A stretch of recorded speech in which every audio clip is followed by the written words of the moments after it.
My name is Patty Hobbit, and I am the president of Feeding America at Eastern Wisconsin and the vice chair of the Feeding Wisconsin board. In 2013, Feeding Wisconsin was started by a catalytic seed grant from United Healthcare. The goal of this grant was to help the Wisconsin food banks build capacity and also statewide coordination and capacity building together as a collaborative with food banks. Looking at this crowd and being part of the sessions that I've been part of this afternoon, I'd say that the goal was well achieved and your seed grant was well placed. This year, United Healthcare again committed to fighting hunger and improving health with a gift to help Feeding Wisconsin and the food banks and food pantries in Wisconsin with their capacity and their ability to distribute fresh produce. As part of that gift, United Healthcare is also the presenting sponsor of this conference. And I want to take just a second to thank United Healthcare once again for your support of this conference.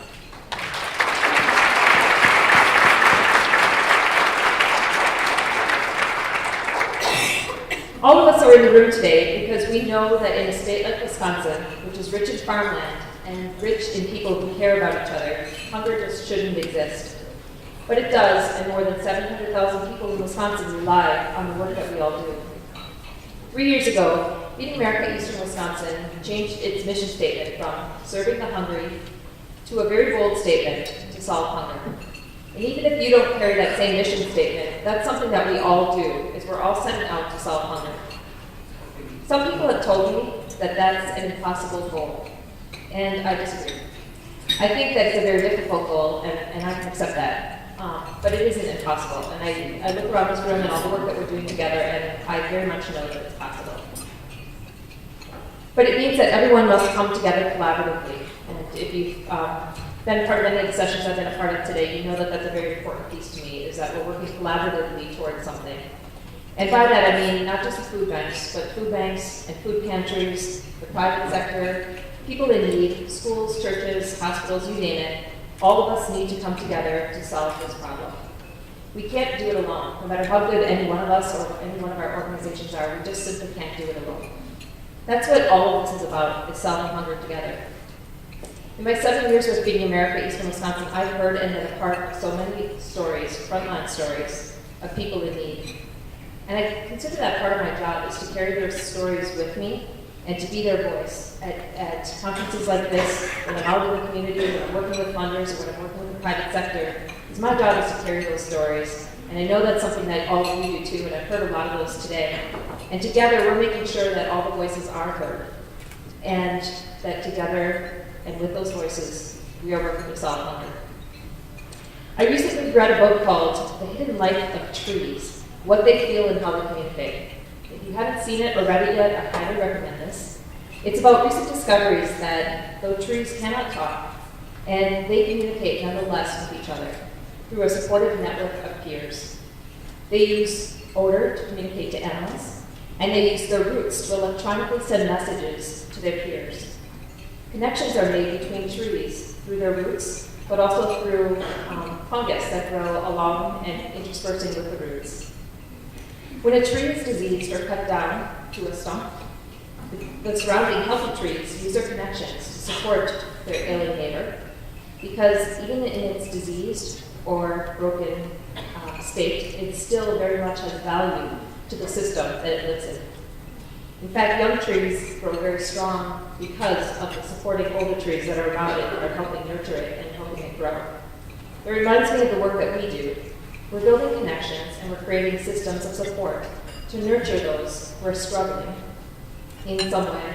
We're creating networks, we're creating bridges, because everyone has value to add to our communities.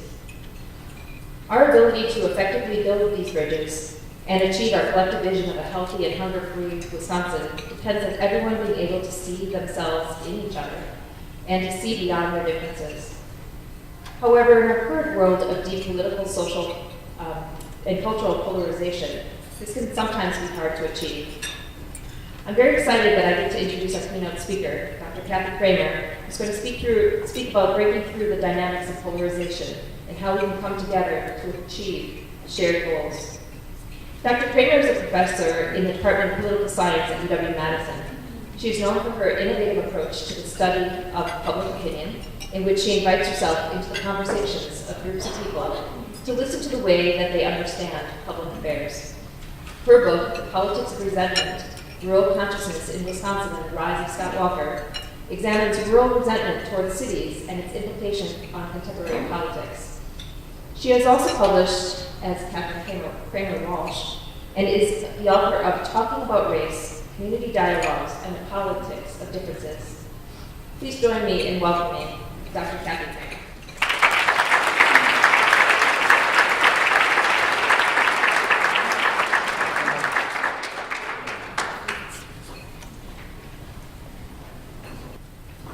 Sorry for the delay. It really is my honor to be with you all today. So thank you, and thank you, Patty, for the kind introduction.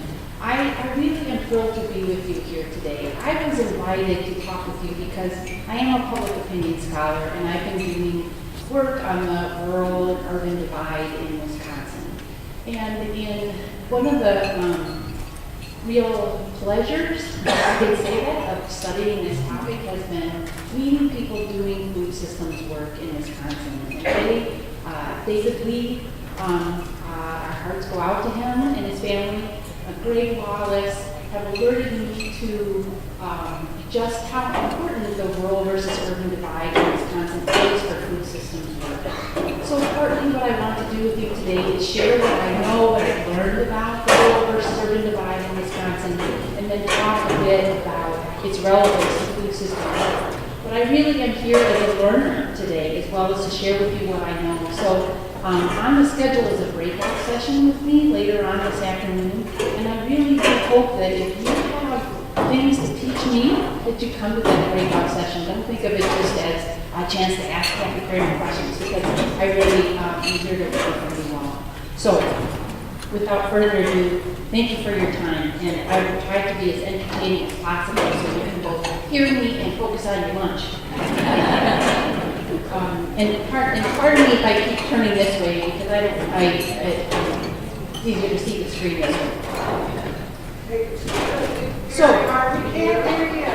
Oh, yes, how about now? Oh, yeah, wow. I'm so sorry. Okay, so everything I just said was basically, thank you for having me. I'm thrilled to be here, and I'm here as a learner. And I think that's important for you to know, because I am not going to stand up here and tell you all kinds of things about food systems work. What I'm hoping to do is try to tell you things that I hope is helpful to your work doing food systems work. And by food, I mean that broadly, because I am fascinated by the wide range of people here at this conference, and I think it's such a great opportunity to really try to get to the heart of the matter of food.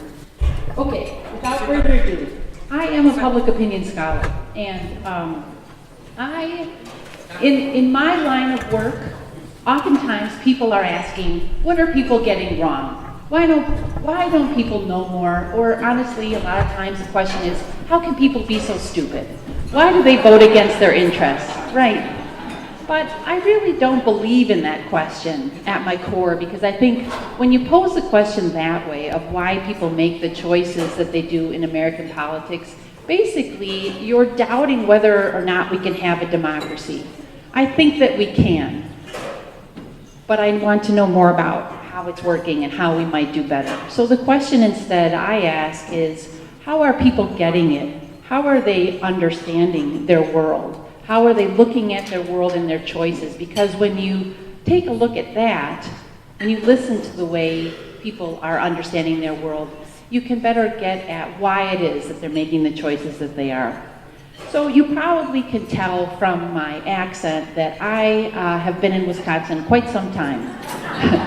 Yeah, is it really that strong? Yeah, people tell me. Yeah, anyway, I have lived in Wisconsin most of my life, and I love this place. And when I earned tenure about a decade ago, I had the opportunity to start a new research project, and at the time I was really interested in how people's social class, or their sense of where they are in the pecking order of things in the world, influences how they think about politics. And I also knew at that time that if the thing that really fascinates me is how do people understand or interpret politics, a really good way to study that is to listen to people.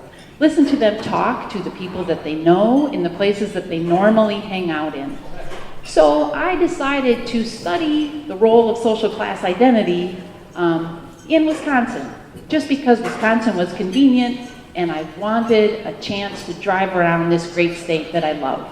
So what I did was to carve up the state into a bunch of different regions and then sampled these 27 communities across it. Because what my intention was to go to each of these places and find groups of people talking and listen to them and then visit them time and time again. So back in 2007, these are the places that I sampled. When I had sampled each of these dots, I then called up the local UW Extension office in the county in which a given community fell, or a local newspaper editor, and I said, where in such and such Wisconsin do people go to talk with one another, to hang out with one another, that I might get access to, that I could just walk into and say, hi, I'm Kathy from the University of Wisconsin-Madison. Do you mind if I join you? And these are some of the places that I went to. There's a bunch of pictures. I'm just going to scroll by to give you a sense of the range of places. So I was visiting urban places, suburban places, rural places. I really was just walking into, say, a gas station, saying, you know, at the crack of dawn, hi, I'm Kathy from the University of Wisconsin-Madison. Do you mind if I join you this morning? And people would laugh and look at me like I was nuts and say something like, sure, we've got nothing better to do. Sit down. And so I did, and I gave them my business card. I gave them a token of my appreciation, like a pen or a pad of Post-it notes, and explained quickly that no, their taxpayer dollars weren't paying for this. They were donated, and I learned I had to say that. And then I would say, I'd ask if I could turn on my recorder, and then I would say, what are the big concerns in your community? And then they would tell me, and I would ask a few other questions, but for the most part, I tried to let the conversation flow to the areas that they wanted it to flow to. And so I went back, there were 39 groups across these 27 communities overall, and I went back to them between 2007 and 2012 repeatedly. But about a year into this work, I realized that what I was hearing in the smaller communities in our state was a surprise to me. I grew up in Grafton, which is about 20 miles north of Milwaukee, and I had always thought of it as a small town in Wisconsin. I described myself as a small town Wisconsin girl. Right, yeah, I hear some people laughing like, Grafton? Isn't that like 7,000, 9,000 people? Yeah, so, you know, I got schooled on that one pretty quickly. And about a year into this work, it just seemed to me that what I was hearing in the smaller places was really important for its intensity, but also for its political implications. So that's what I'm going to describe. And before I describe it, I need you to know that a lot of what I'm going to say is going to sound pretty depressing, but you might imagine, those of you who have spent time in rural areas, none of this is going to sound unfamiliar to you. But you're also going to know that oftentimes these conversations, as depressing as the message that I'm going to describe was, the conversations were absolutely delightful and a lot of fun. And people were telling me through jokes, through kidding with me as the person driving out from Madison in a Volkswagen Jetta, right? You know, kidding me and welcoming me in. So what I'm going to convey is a little bit, quite a bit depressing, but it's coming from people who love their communities, who have, compassion and care and love in their communities, and a deep fondness for them. And I don't want to sell that short. So now to the depressing stuff. Sorry, I'm just going to scroll through the rest of these quick. So what I was hearing from folks was a sense that those of us in small town Wisconsin do not get our fair share. And it sounded like this. You know, basically, Kathy, there's two parts of Wisconsin. There's Madison and Milwaukee, and then there's the rest of us. And you all down there don't notice. You think you get up to Wausau and you're up north? Well, hello. Then what's Ashland, right? And I don't need to you don't need to be reminded of Wisconsin, but I'd like to show this map just to remind us all that Madison and Milwaukee are two very populous, very important parts of the state. They are our two main metropolitan regions, but there's a lot of other geography out there. And people in the so-called out there, or outstate, I'm sorry to use that term, resent that when we think about Wisconsin, we're often thinking about Madison and Milwaukee. So they were saying that to me, that there's this basic map of the state in which we don't get noticed. But then they were also saying, you know, all the decisions are made down in Madison and communicated out to us, and there's not a lot of listening going on in reverse. So we're on the short end of the stick in terms of power or attention. They were also saying we're on the short end of the stick in terms of resources, because it seems to us all the money, all of our taxpayer dollars go down to Madison, and we never see them again. They must get spent on Madison and Milwaukee, because that money sure isn't coming back to our community. I mean, look around here, they would say to me. You tell us that government is paying attention to our concerns. And then they were also telling me that they weren't getting their fair share of respect. And perhaps in light of the 2016 presidential election, this might be the most important component. They were saying to me, all those folks down there making the decisions, they don't know us, they don't understand us, they've never lived in a place like this, and they don't actually even like us. They think we're uneducated and unsophisticated and racist and sexist and so forth, and we just don't get our fair share of respect. All of that together is what in the social science-y subtitle of my book is called Rural Consciousness, which is an overly fancy term for a pretty simple thing, which is this sense of a person as someone from a small town or a rural community who perceives this lack of fairness or a sense of injustice, of not getting their fair share of attention, of resources, and of respect. That's what I mean when I refer to resentment, because it's been this sentiment that's been there for many decades, as far as I can tell. Didn't show up in 2007 when I walked into these gas stations. It's been there for a long time, simmering, and it comes out in anger at times. But it's a resentment that's powerful because it has many different complicated aspects to it. It's this resentment towards cities and city people, but it's also resentment towards elites, cultural elites, government elites, elites in the healthcare industry, so forth and so on. And it's also resentment towards one political party more than another, increasingly, and it's resentment towards racial and ethnic minorities. All this stuff is layered together so that a political candidate can come along and ignite one part of that and ignite all of the other sentiments that are associated with it. So briefly, let me give you a sense of what this sounded like in their own words. I've already mentioned the comment about how, you come up to Wausau and you think you're up north. But here's a few others. I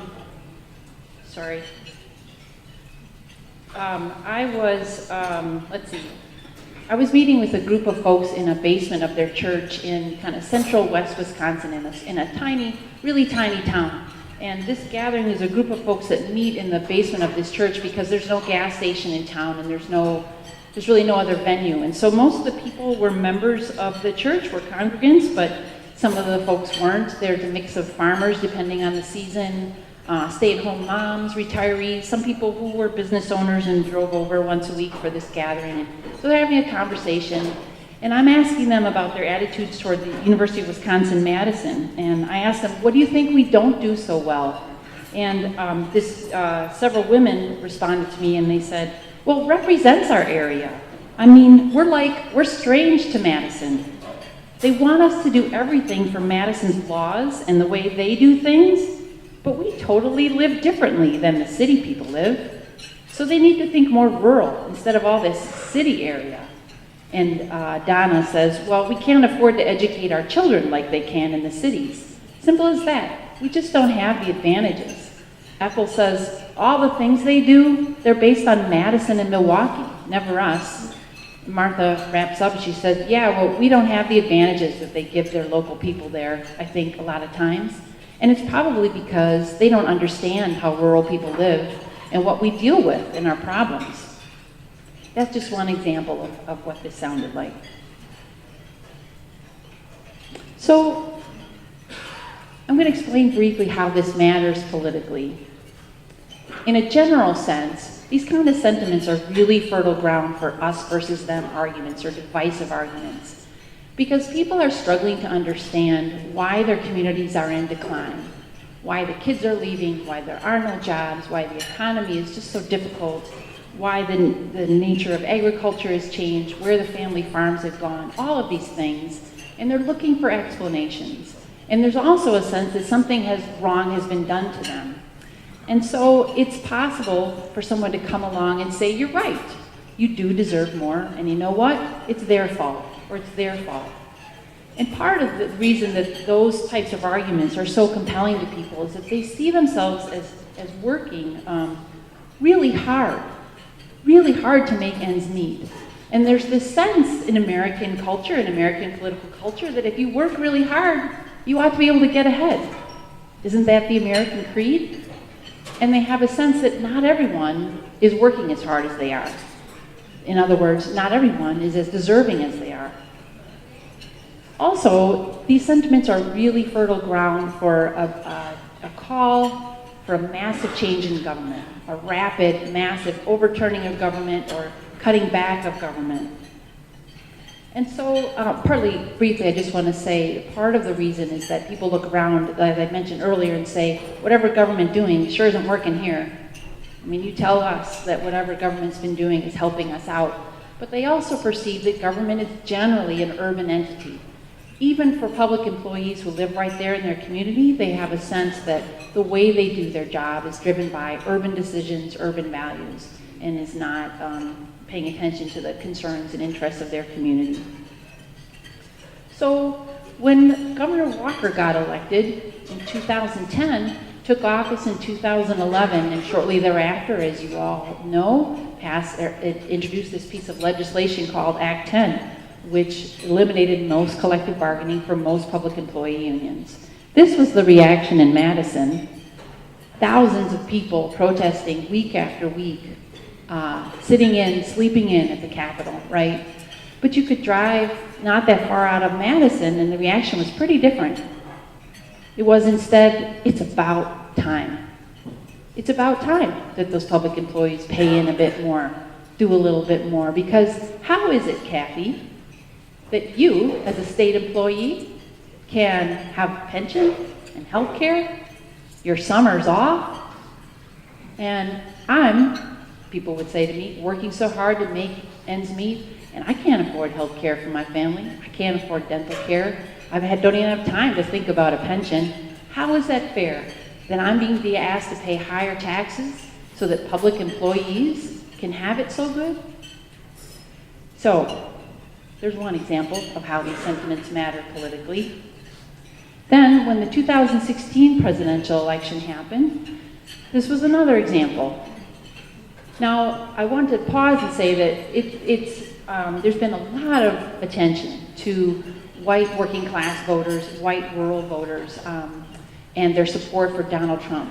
One thing I want to point out is that the core of Donald Trump's support is not rural voters, is not white working class voters, but is instead rather wealthy white voters.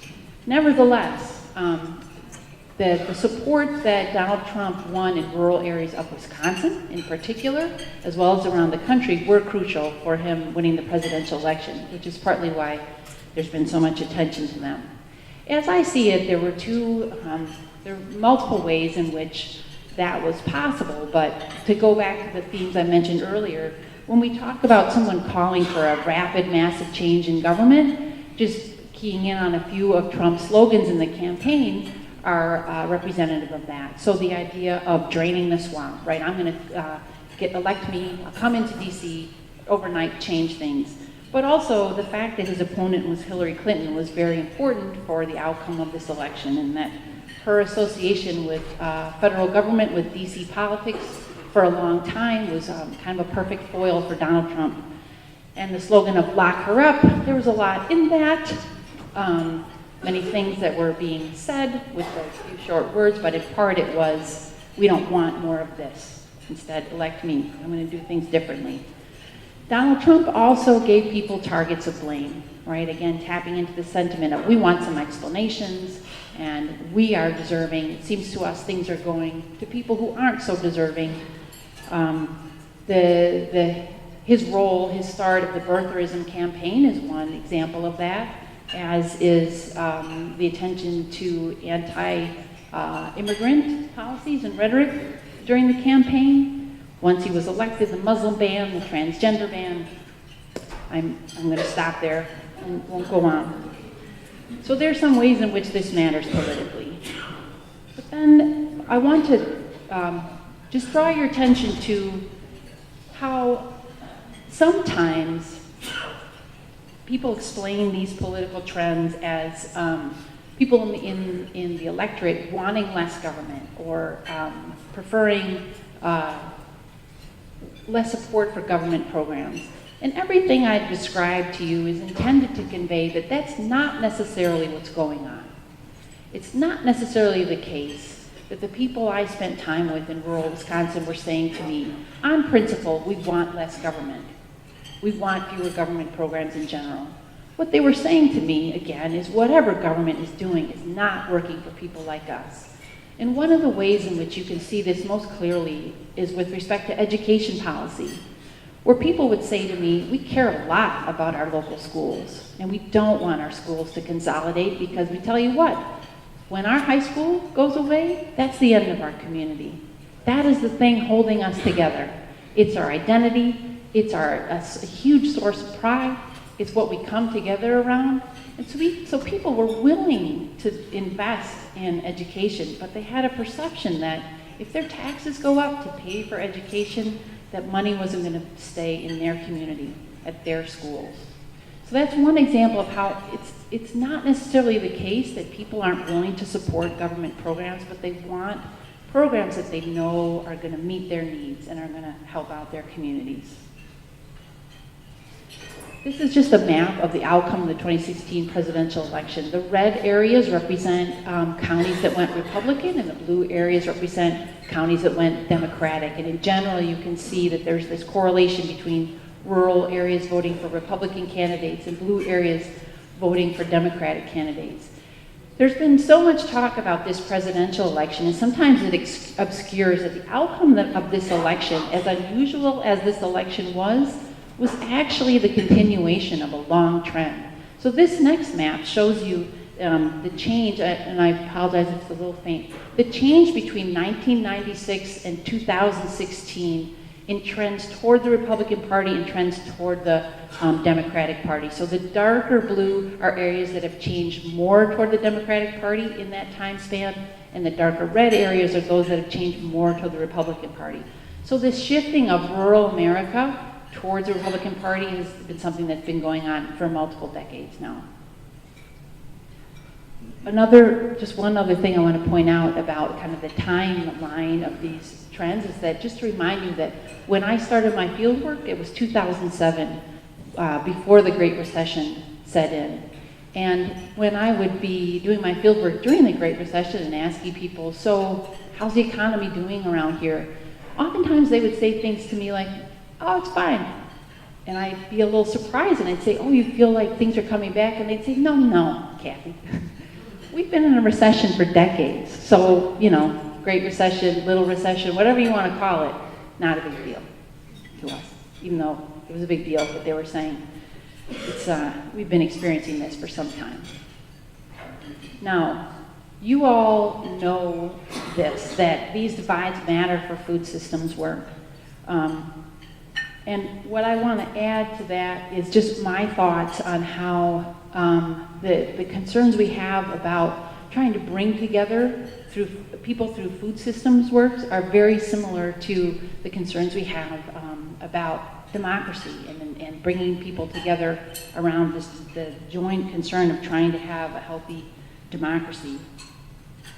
So it seems to me, and I've heard in several breakout sessions today, and I've heard in conversations with several of you in previous weeks, that until we figure out how to recognize our shared concerns, it's going to be really hard to pass policies that enable everybody to thrive.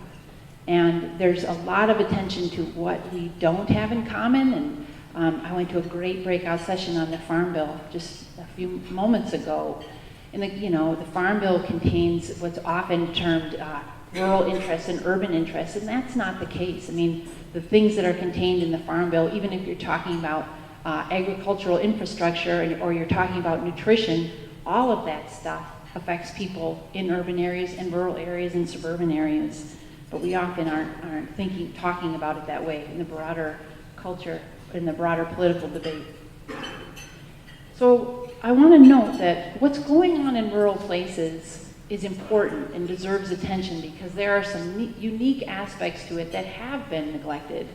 And I'm not going to draw your attention to farm foreclosures or deaths of despair, as they have been called, which have been heavily associated with farming occupations, because many of you are well familiar with that. But I want to show you two other pictures that help illustrate the particular and difficult nature of rural economies these days. So this first one is just a graph of job recovery since the recession, and this was put out by the USDA in 2016. The darker top line is job recovery in metro areas, and the bottom orange line is job recovery in non-metro areas. We probably shouldn't even be calling it recovery because as you can see, jobs just have not come back to pre-recession levels in our non-metro areas. This next map is a broadband penetration. The orange areas are where there's download speeds that people who live in cities are familiar with and think are necessary for daily life.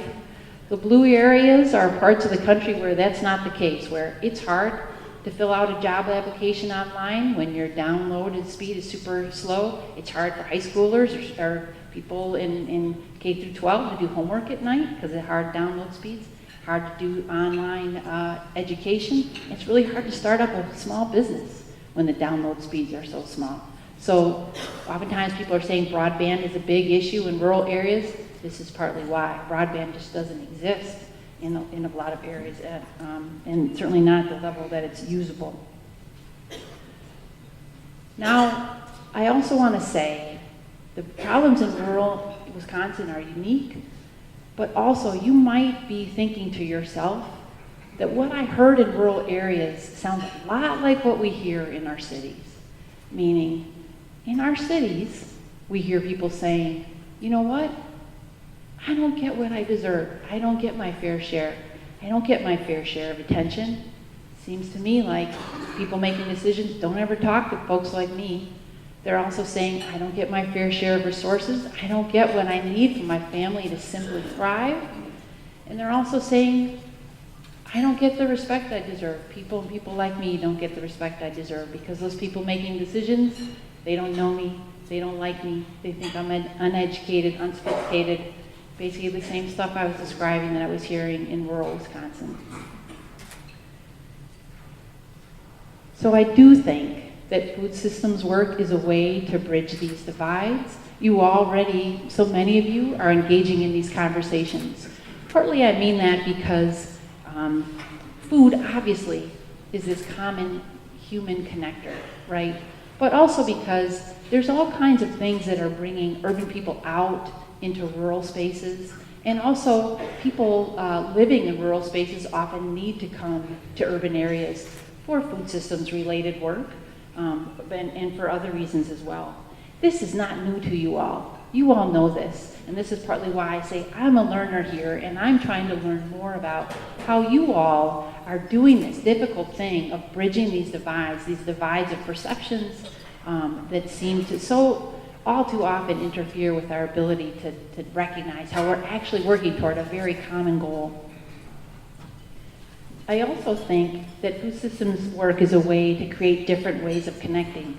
That may sound like what I just said, but what I mean by that is the more I learn about food systems work, the more I recognize that people are making arguments about how the way we produce and provide food doesn't seem connected to kind of human scale relationships, that oftentimes food is produced in one place and then has to be transported a very large distance to get to another place. And isn't there a different way of doing it? Isn't there a different way of producing food and providing it locally so that farmers can thrive and people can have the food they need in order to thrive? So in just that one way, it seems like there has to be a different way of connecting people. As a political scientist, those stories of how people are trying to do that and that perception of how what we've arrived at, this system that we've arrived at, seems so out of whack with the basic scale of human relationships. That sounds so much to me like the concerns we have about democracy. Because people, time and time again, in rural spaces, urban spaces, suburban spaces, are saying, whatever government is doing sure doesn't seem like it's paying attention to me, right? And people feel less trust in government than they ever have, at least as long as we have survey data have. They feel as though, yeah, you know, if I go to the polls or if I make an effort to contact my legislator, he or she's not going to care. They're not going to care what I think. People have a sense that they are so distant from the production of our policies that it really, their role in it doesn't matter. And so it seems to me this is both a serious challenge for both food systems work and concerns about democracy, but perhaps the food systems work is a way that you can teach other policy areas how this might be done differently. How might we rescale things so that we're both enabling people to thrive in the communities that they love and giving people the nutrition that they need in order to thrive? I think there must be analogies to other policy areas that can make that possible. The key question, though, is where's this change going to come from, right? And David Lee, who we had a phone conversation last week, posed this question to me. And he said, the problem with food systems and democracy, or our systems of government, when you bring those two things together, is that all too often we fail to see, just ordinary members of the public fail to see that, yeah, our government is kind of out of whack, honestly, and if we want change, it might not come from our political leaders. It might not come from our elected officials. It might instead have to come from us. And that is daunting and takes a lot of courage and a lot of work, but I see a lot of it going on in this room already. I know there's people in this room who have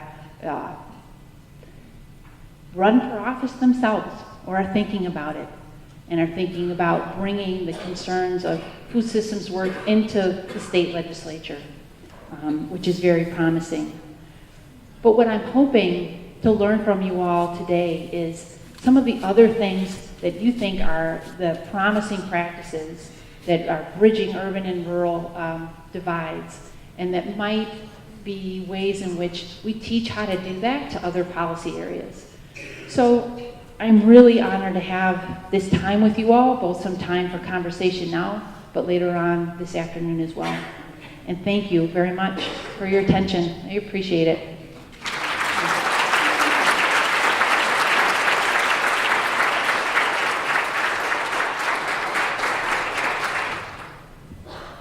So we'll open it up to some questions or comments for Dr.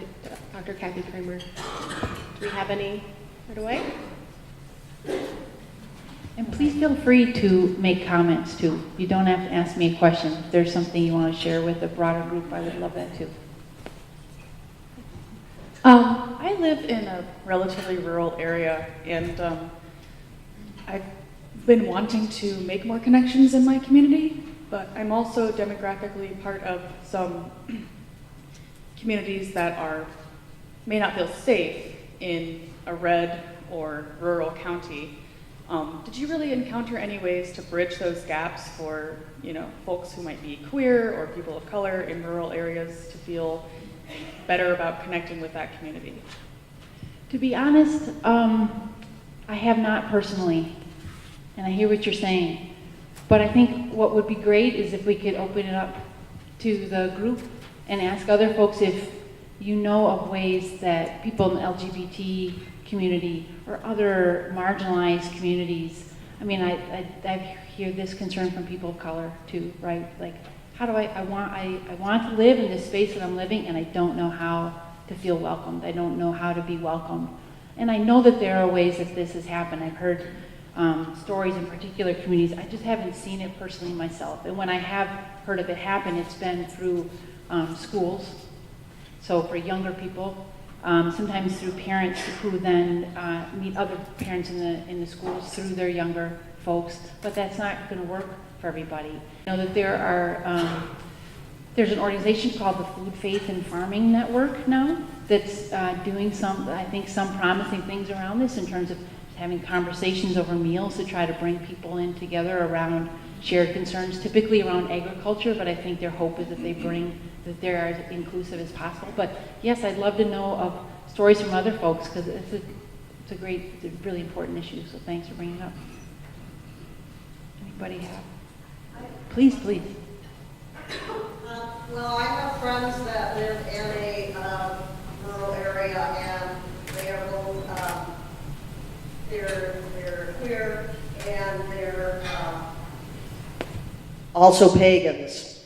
So, in a small rural community, you can imagine they kind of stand out, particularly the way one of them dresses way over the top. And they have made in-grounds just by doing the smallest little things, and they're also live off the grid, and they're also homeschooled. And the mom, who I've known most of her life, she did things like join the city band in this little town, and all she could play was the cymbal, but it was just, she just wanted to get in with the regular town folks by doing simple little things. And of course, being part of the CSA, you know, she met like-minded people there. But still, the little town is just so conservative, and I just give them credit for just, you know, they go to their public library and they order all this alternative reading material, and you know, it's just amazing the little steps that they've taken for the last 15 years. And you know, the daughter will march into town whether she's wearing goth one day, and the next day she might be in fairy attire, and you know, oh well, there they are, and they're just part of the community. But it was little tiny baby steps to see that, oh yeah, they're really nice people, even though they're witches and they're queer and they're this and they're that.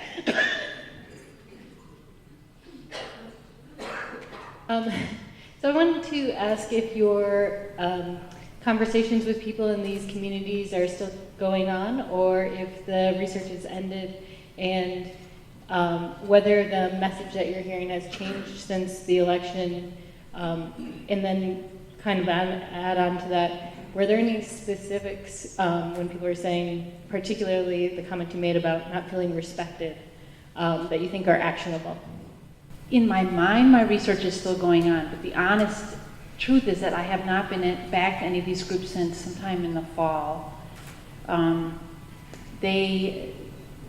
I'm traveling around the state and in the area, I stop by if there's a group close by, because they're important to me and I learn a lot from them every time I go back. But it's become clear to me that there has to be a way of listening to communities in smaller places and in larger places throughout the country in the way that we haven't been. And typically, and by we, I mean both public opinion scholars, but politicians, journalists, so forth and so on. I mean, why am I pausing? To say, yes, I am continuing my work in Wisconsin somewhat over this coming summer and the fall through the gubernatorial election. But I am now working with a lab at MIT to try to design some kind of system in which more people than just me can listen to more places at once to get a better sense of what people's concerns are, to be able to see both the similarities across different places and different types of people, but also to draw attention to some of the concerns that aren't being voiced in the policy process. So hopefully I'll have more to say on that in 6 months or so, but I'm trying to expand this work from beyond the 39 groups that I've gotten to know to more. parts of the not getting their amount of respect that are actionable. I think the most actionable thing is actually the simple act of listening. And listening is become this super controversial thing, right? Because there's this perception that if you listen to a point of view, you're legitimizing it. And there is some truth to that.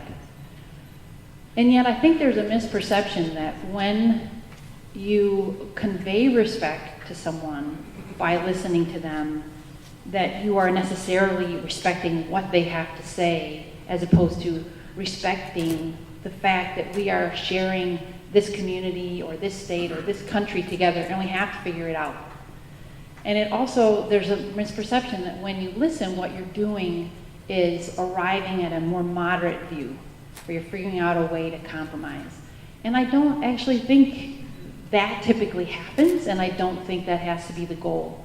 I think instead the goal is, I want to see you as a human being. I want to know where you're coming from, so that I no longer see you as an enemy, but I see you as a human being. Because we don't currently do that, oftentimes. And I think that simple act of listening, I'm not giving you a specific way in which and how to do it, but I think that is the most important ingredient for that respect issue. Thanks.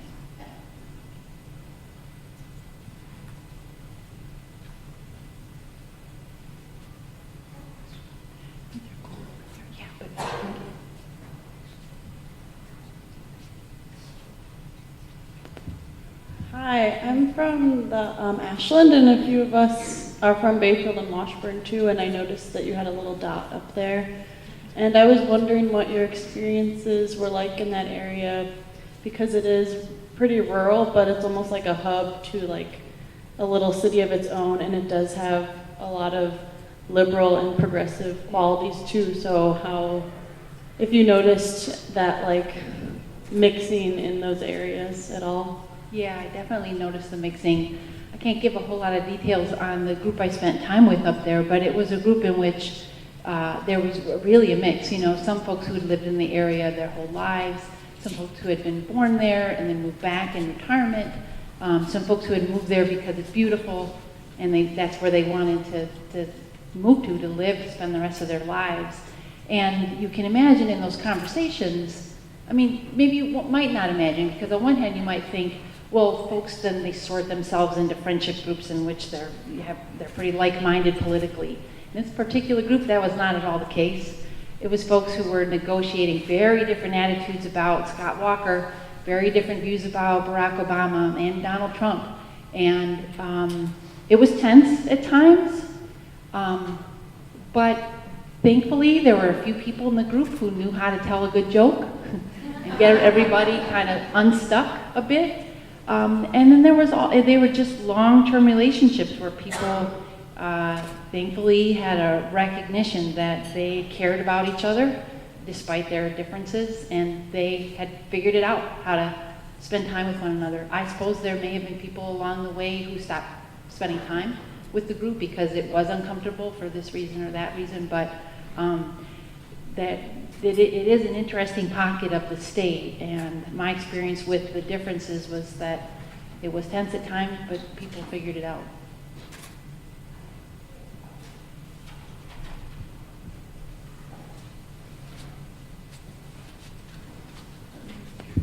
Hi, Kathy. I heard. I listened today. You know, I heard someone say something in a session. Actually, you and I heard the same person a month ago when we went to Fenimore. So I don't know if Trudy is here somewhere. Yeah, Trudy, she is. Jenny.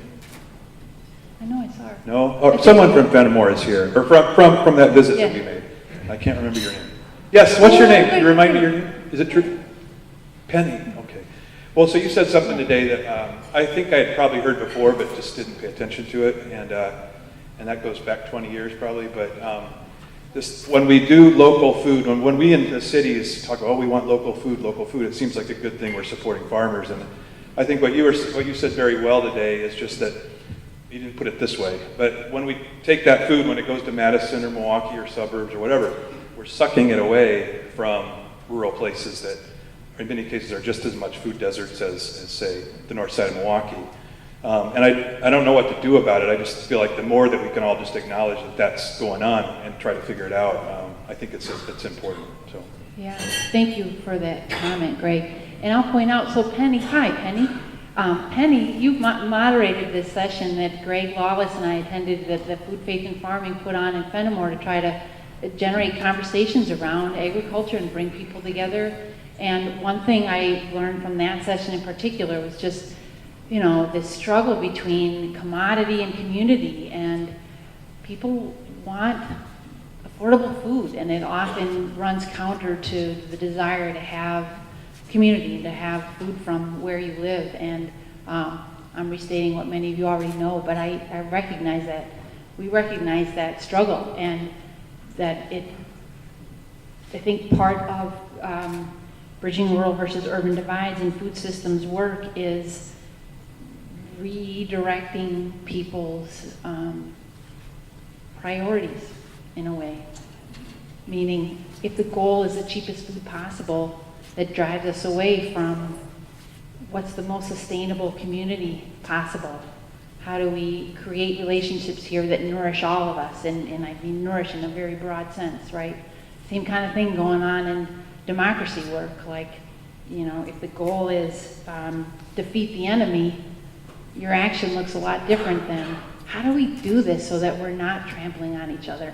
How do we do this thing called democracy so that we actually have sustainable democracy?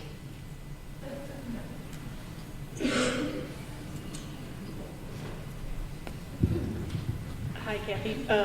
I'm curious to know, you spoke at the outset about people voting against their own self-interests, and I was curious if, was that sort of a judgment that you made in observing this, or was that something that they actually, that the people that you met with actually acknowledged or talked about?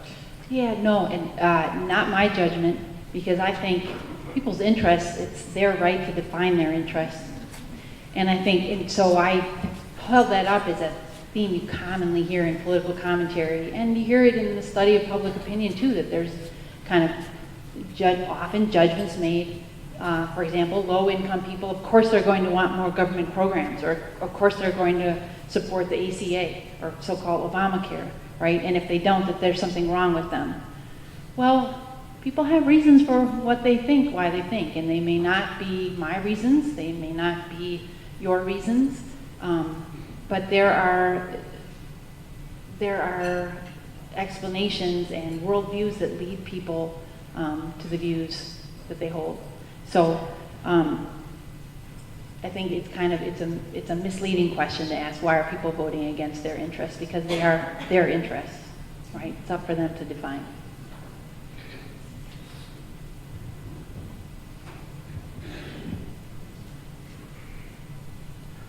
How much do you think media is affecting people's choices, or the choices in media outlets are affecting their opinion? A lot. And yet, I'm going to qualify that a bit. Oftentimes, what's affecting people is other people who have obtained their information from a particular media outlet. And I think what gets overlooked a lot is that when you ask people where they get their news, or if you kind of listen to where they get their news, it oftentimes is someone else in their life. And that the actual news audience, or people consuming news information online, offline, on paper, copy delivered at the end of their driveway, is actually pretty small. Even the audience for, say, Fox News is very small, but the stories that get reported on Fox News get told to other people and passed around. So it's a mix of media and also social influence that people spend time with. Probably the most honest answer to your question, though, is that in Wisconsin in particular, I'm not sure yet, but it's a question that I'm working on with a group of folks back at UW-Madison in the journalism school to try to get a sense of, for one, the importance of talk radio, which is a really important source of information in our state, but doesn't get a lot of notice by people commenting on these things, and also trying to understand the role of social media, because it's a rapidly changing target, but we know, especially from news in the past few weeks, that it makes a huge difference what people are paying attention to. So thanks for the question. Sorry, I had to kind of organize my thoughts here. No, that's great. I kind of posed this question to Robert a little bit earlier, and I'm interested to hear what you think and if anybody else has anything to contribute to it. But just kind of touching on what you've spoken about, just based on the current political and racial climate, like how often do you encounter a more divisive opinion of the access to resources in both urban and rural areas? And secondly, what do you feel is the best way to kind of foster a more supportive community within this sector when there's so many kind of negative stereotypes perpetrated about who receive the resources? So redirect me if I'm not answering right, but part of my answer is that as time went on, I spent more and more time in the smaller communities and rural areas than in the urban parts of the state. So I don't have a great reading for you on the nature of the conversations in urban areas in recent years.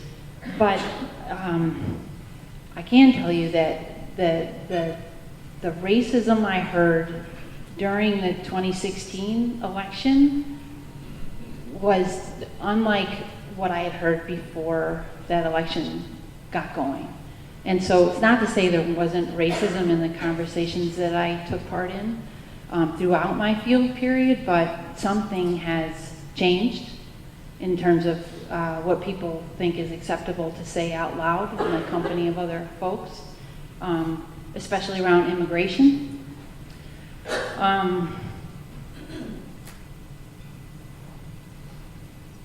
I don't know the answer to other parts of your question. I mean, no, let me come up with a better answer than that.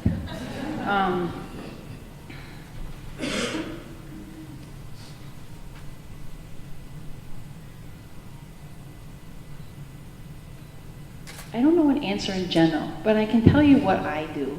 I think I struggle with like me standing up here and saying, here's how we should fix racism and what we should do, just because I've learned over time that people have to people have to do this thing of confronting it in the moment, and it's hard to prescribe to other folks. My best strategy is to first say, so tell me why you said that. Tell me why you think that. To give myself a moment to pause and to try to do a little bit more to understand where they're coming from. But then to say with as much compassion as possible, here's how I'm thinking about that these days. And to give something different. But that's one kind of situation, that's one kind of strategy. Another situation that arises is when I see or I hear something being said or harm being done to a person of color who that they're not in a position, I would never ask them to be in the position of, tell me why you think that, right? Like, I mean, I can do that strategy because I'm white.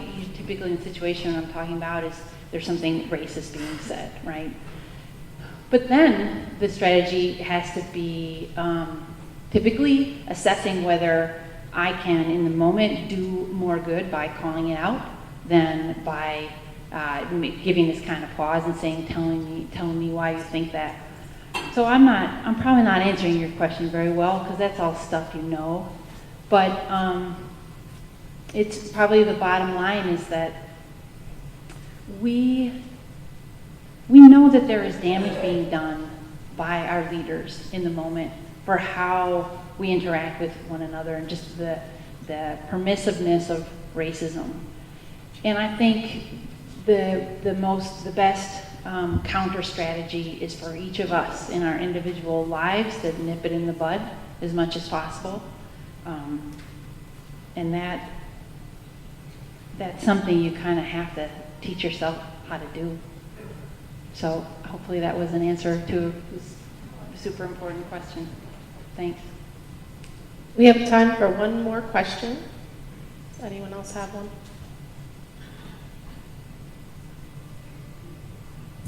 Okay. I will ask one question if that's all right. So many organizations in the audience today serve communities across rural and urban areas.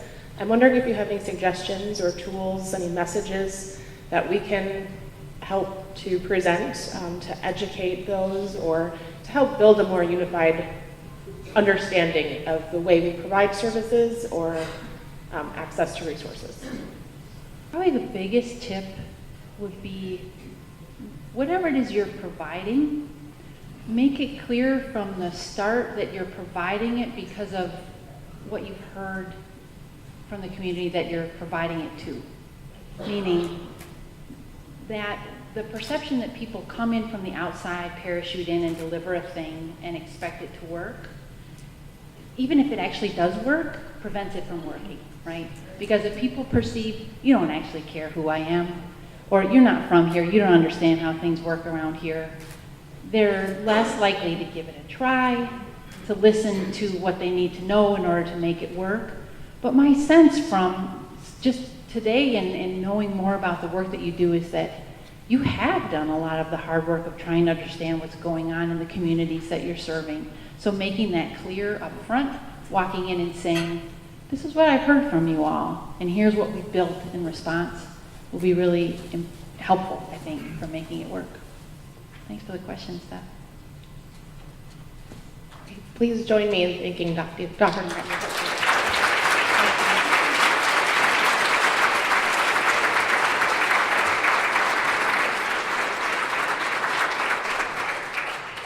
Okay, before I let you get to the last session of the conference, I have a couple quick thank yous and housekeeping notes.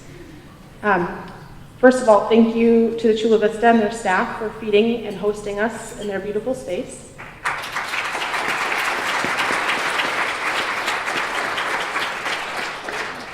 And some other thank yous to those who made this conference happen.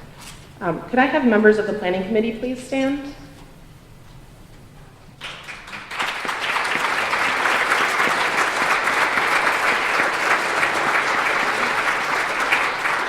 Thank you so much to these folks who have spent many months planning this conference and making it go so smoothly. And then could I have members of the advisory committee please stand?